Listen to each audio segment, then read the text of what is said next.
Ce générateur électrique n'est pas comme les autres. Le diesel a été remplacé par de l'urine.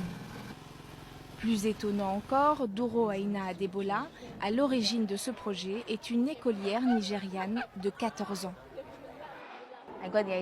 J'ai lu sur Internet qu'une famille de 5 personnes avait été tuée par des émissions de monoxyde de carbone. Ça m'a choqué que des gens meurent intoxiqués par des générateurs. Et je me suis demandé ce qu'on pourrait faire pour qu'on ne rejette plus de gaz nocifs dans l'environnement.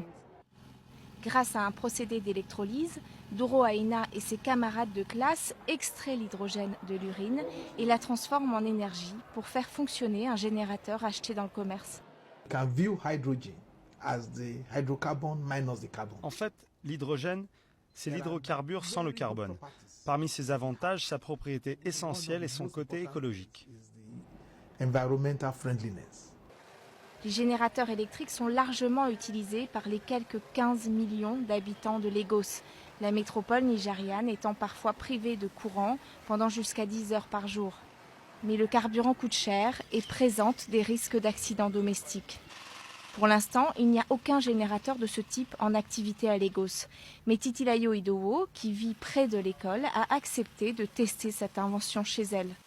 Résultat, elle a pu allumer toutes les lampes, sa télévision et un ventilateur.